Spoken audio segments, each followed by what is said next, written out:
Welcome back to my channel. If you are new here, I make art and lifestyle content, and today's video we are going through a haul of some of the recent art and stationery supplies I've been buying over the last couple of months.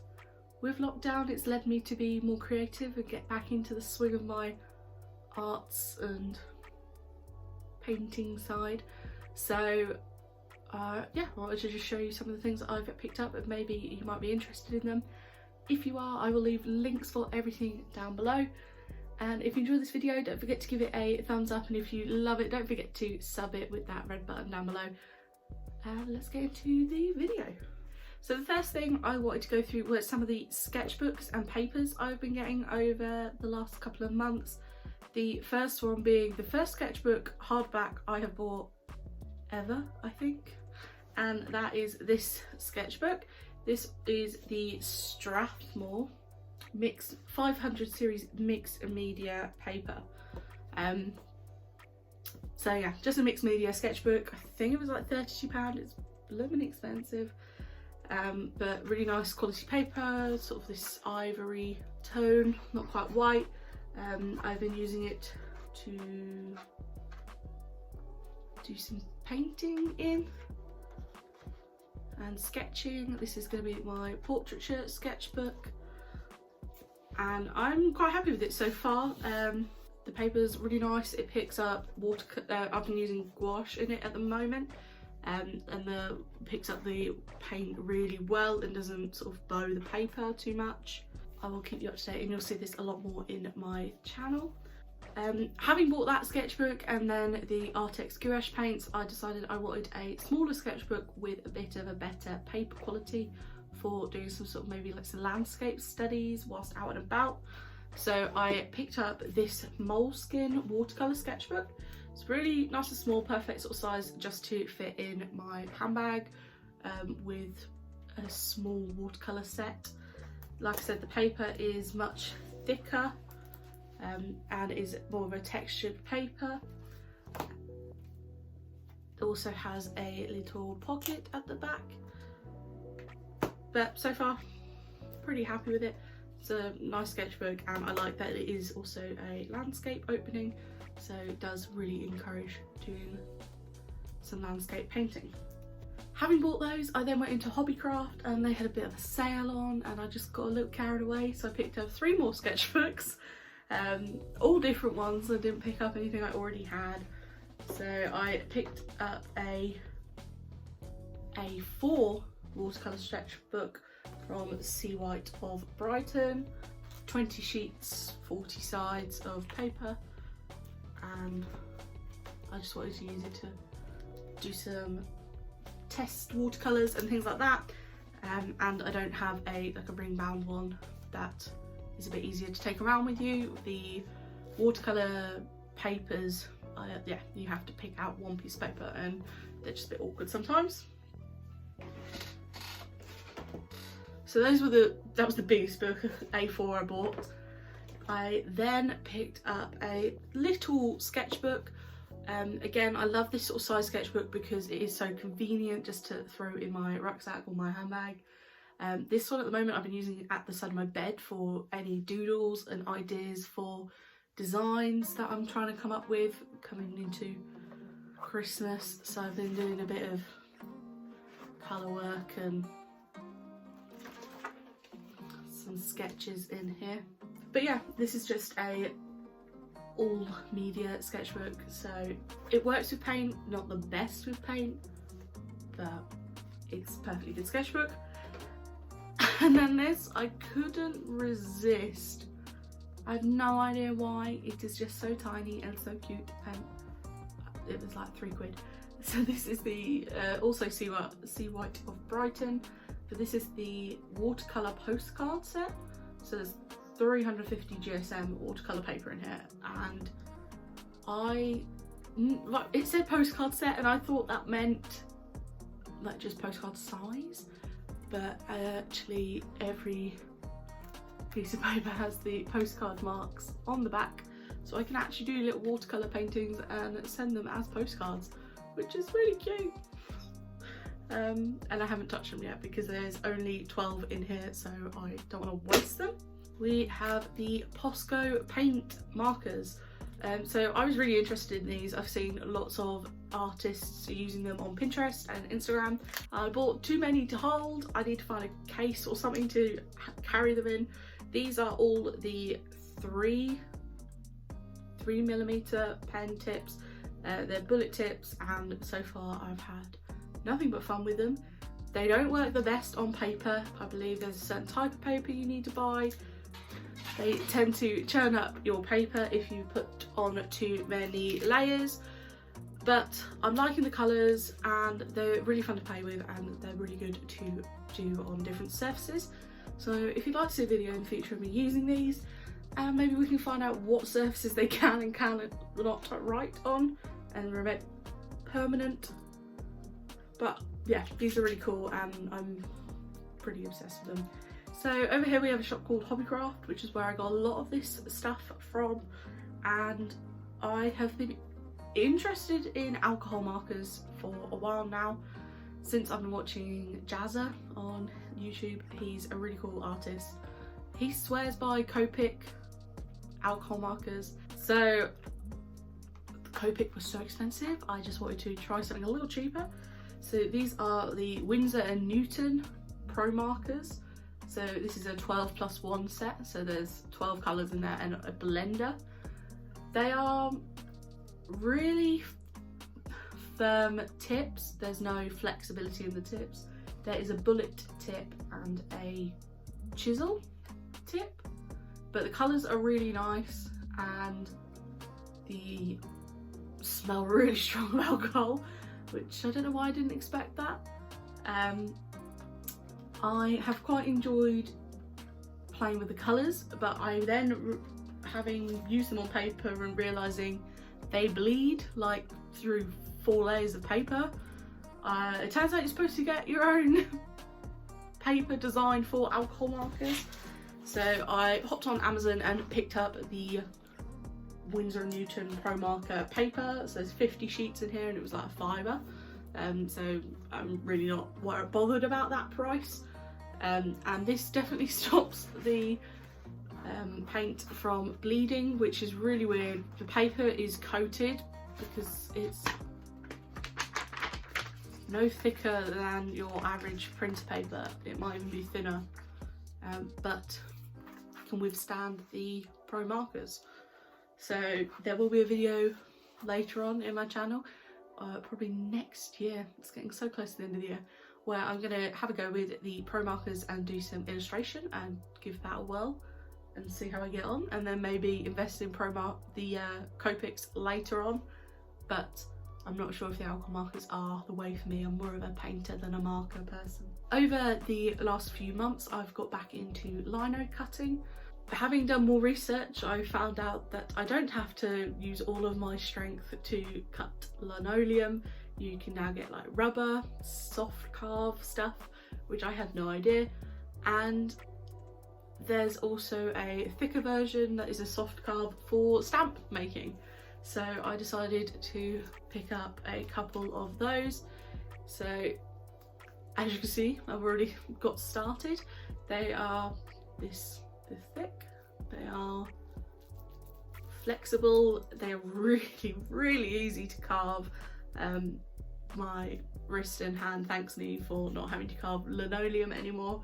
They are quite pricey, but the benefit is that you've got a stamp that you can keep reusing and reusing without having to redraw something every time. Yeah, this is the 4x6 inch squares. You can buy it in bigger squares, but I figured I'd just start with something small. I got back into lino cutting and I had a kit that came with one sort of carving tool that had 4 detachable blades. The smallest blade wasn't particularly small and it made it quite hard to do detail work, especially now that I've got into making the stamps and they're really small. So I picked up this. This is a carving tool. It is a incredibly tiny tool. It is a V gouge. It is the L121 from, I'm gonna slay this name, Pfeil. It is a Swiss company that sell carving tools. They sell on Jackson's Art in the UK. This was really expensive, but I think it was worth the investment to invest in a really small blade ready for the really tiny detail work. And now I think I have enough to get me through. I need to do some investigating on how to sharpen this in the future, but I am very happy with it, and it's really comfortable to use actually, with the smaller handle that kind of fits in the palm of your hand rather than holding something like this. So there will be a stamp making video coming up at some point too. I've got lots of things to keep me busy. And finally, if you came over here from Instagram, I'm now going to show you the bits that I have just received from Miso Paper. I first found them on Etsy, and then found that they had their own website, and I've used them a few times now, and they are one of the only stockists in the UK to sell the Archer and Olive notebooks. I have been watching Archer and Olive on YouTube and Instagram for the last sort of year. I was very interested in the sketchbooks and notebooks, but I have been using a Scribbles That Matter notebook for the last year or two. But coming to a new year, I feel like it's an excuse to get myself a new sketchbook, and they have some really interesting stuff that I was really excited to try. Compared to other notebooks, their paper is 160 GSM, so it should really stand up well to me doing some painting in there as well. And I bought one. This is the B5, so it's a little bit bigger than your classic A5 journal, and this is the blackout book. So it's this really beautiful sort of canvas fabric cover with the embossed silver foil starry and moon. It is gilded silver down the edges. It is really pretty, not my thing in particular with the foiled edges, but very nice. It just comes with a little cardboard tie around it. But yes, this is the blackout book. There's 160 dot grid pages at 160 GSM. No ghosting or bleeding, perfect for gel pens and even paint. So we will definitely be doing a video coming up soon where I will show you a bit more about this book, and we will have a play and test what paints and what pens work in it. It does have this really cute bookmark at the bottom with a logo charm. Comes with the elastic over the top and a elasticated pen holder at the side, and then the pages are just really lovely. They are, yeah, nice thick pages, and they have a light grey dot grid on them. Along with the blackout journal that she has had in her shop for a while, she this year has brought out some pens that are perfect for black journal pages. She has brought out her acrylograph paint pens, so very similar to the Posca pens. They're acrylic paint markers.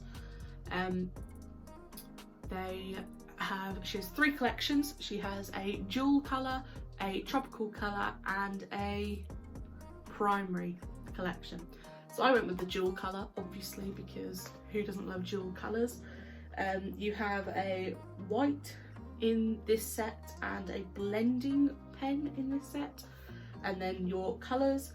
There are 10 pens in here, including that white and the blending brush. I'm going to show you a swatch test of these pens on white paper, because I don't want to spoil the surprise with next week's video on how well they work on black paper.